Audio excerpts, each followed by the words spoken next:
असल में सीएम योगी बात कर रहे थे राहुल गांधी की, तेजस्वी यादव की और अखिलेश यादव की। तो इस तरह से जोड़ के उन्होंने पप्पू टप्पू और अप्पू का बोला है एक तुकबंदी में।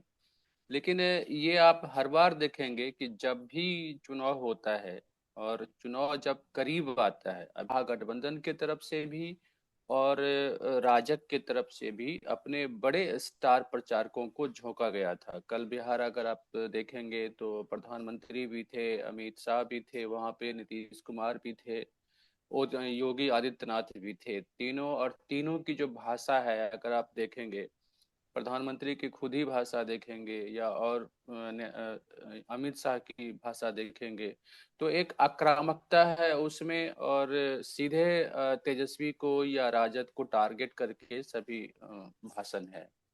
उसी तरह से महागठबंधन की तरफ से तेजस्वी ने प्रधानमंत्री पर सीधे अटैक किया कि आज तक हमने कट्टा जैसे शब्द किसी भी प्रधानमंत्री को बोलते हुए नहीं सुना है। क्योंकि प्रधानमंत्री ने कट्टा शब्द का इस्तेमाल किया था अपने दो दिन के दौरे में, दो बार कम से कम उन्होंने इस्तेमाल किया था।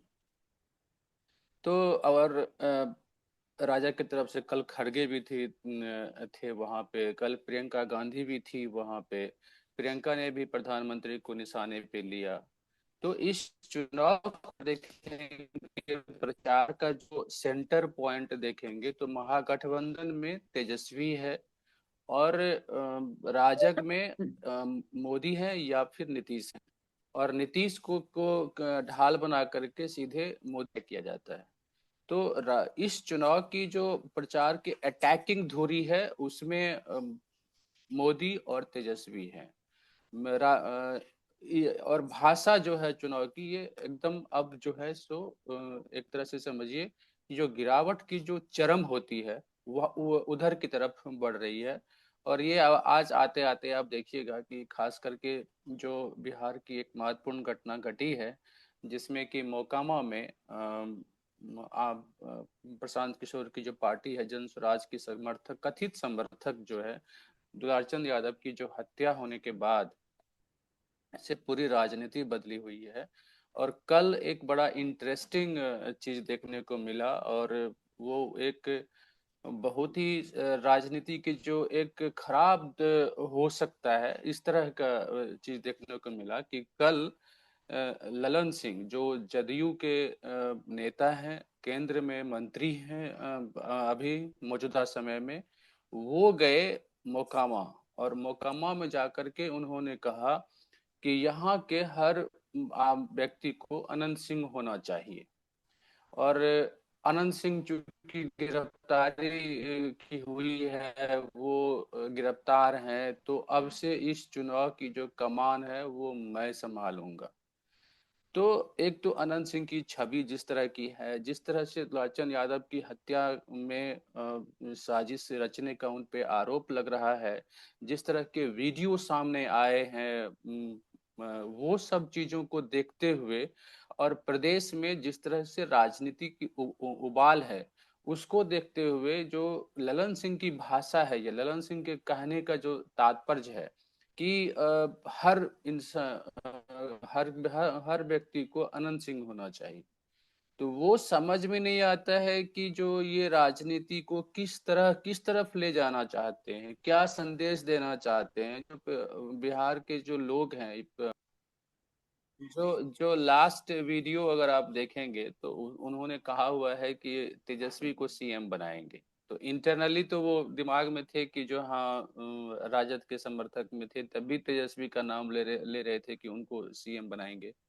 बाकी हम उस बात पे नहीं जाते, हम सिचुएशन पे जाते हैं कि यहाँ भी जो बिहार में राजनीति का जो अपराधीकरण है या अपराधी छवि के लोगों का जो बोलबाला है, वो इस चुनाव में बहुत ही मुखर होके दिख रहा है कि भाई अनंत सिंह की छवि कैसी है।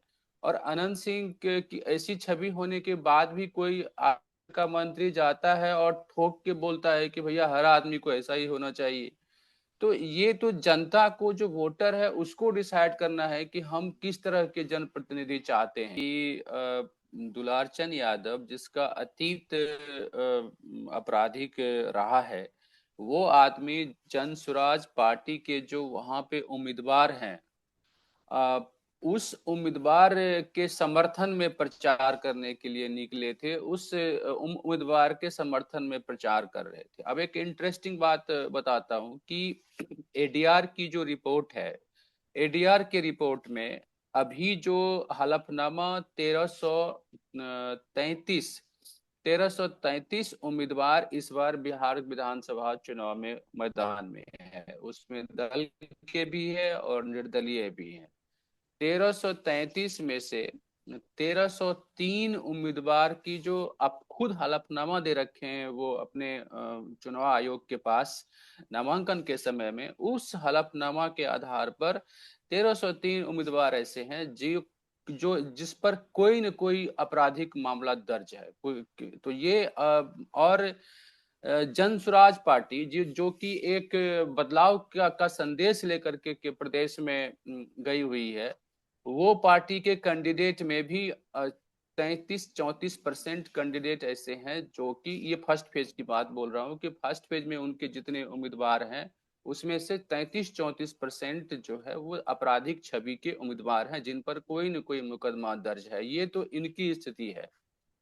जो सीपीआई, जो सबसे सैद्धांतिक पार्टी मानी जाती है, चाहे भाकपा माले हो, चाहे भारतीय कम्युनिस्ट पार्टी हो, चाहे माकपा हो, इनके बेशक वो 6 सीट पे लड़ रहे हो या 4 सीट, भाकपा 6 सीट पे लड़ रही है और 3 और जोड़ दीजिए जहाँ की फ्रेंडली फाइट में है, तो 9 सीट पे भाकपा लड़ रही है।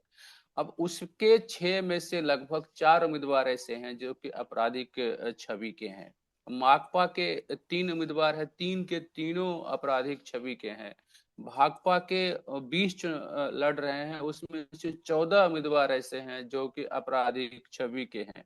ये जो शायद उसकी हालत है।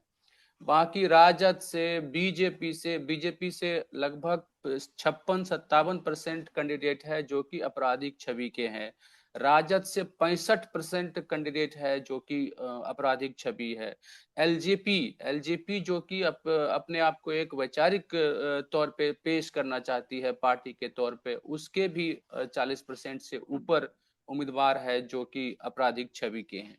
तो ये तो एडीआर रिपोर्ट के खुले तौर पे दिखाता है कि बिहार में अभी भी जो भी विकास की बात करे, सिद्धांत की बात करे, सैद्धांतिक बात करे, लेकिन चुनाव में कैंडिडेट को चुनते समय वो आपराधिक छवि के लोगों पे ही भरोसा कर रही है पार्टी, और ऐसे लोगों को ही टिकट दे रही है और ऐसे लोग मैदान में है।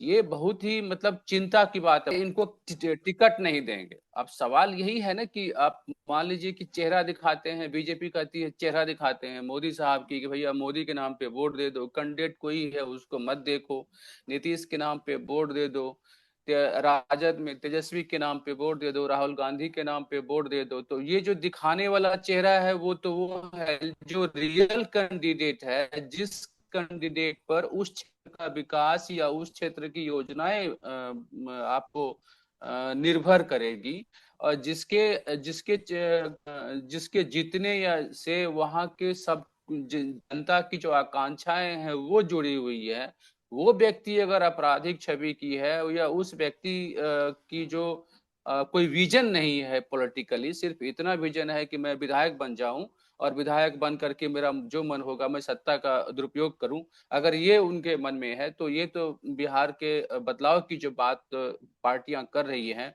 या विकास की जो बात पार्टियां कर रही है, वो सीन तो दिख नहीं रहा है कि इस तरह की परिस्थिति से आप बिहार को बदल पाएंगे। बिहार की जो छवि रहेगी वो रहेगी। और एक बहुत ही चीज मुझे लगता है कि जोड़ना चाहिए, वो है कि प्रधानमंत्री ने अपने भाषण में कट्टा शब्द का इस्तेमाल किया। अब बताइए कि बिहार पहला राज्य है जिसमें कि शहाबुद्दीन के समय में AK-47 और AK-52 जैसे राइफल जो है सो बिहार में दिखाई दिया था। तो आज के संदर्भ में आप देखेंगे तो कहाँ कट्टा का यूज हो रहा है, सारे हथियार तो बदल चुके हैं। मतलब हथियार तो वो कट्टा किसी के पास तो कोई यूज तो करता नहीं, एक से एक मशीन गन और एक से एक LMG और एक से एक पिस्तौल अभी इस समय में मतलब कि अपराध जगत में है। फिर भी प्रतीक के तौर पे अगर आप कट्टा का इस्तेमाल कर रहे हैं तो निश्चित रूप से जो अटैकिंग हो चाहे जो भी है, बिहार की छवि को खराब करने की कोशिश कर रहे हैं। आप खुद ही मतलब बिहार को एक विकास की बात कर रहे हैं, दूसरी तरफ कट्टा की बात कर रहे हैं। तो ये भी बात सही नहीं है कि आप इस तरह से बिहार की छवि को, बिहार के प्रतीक को अपने भाषणों के जरिए, अपने शब्दों के जरिए खराब करें।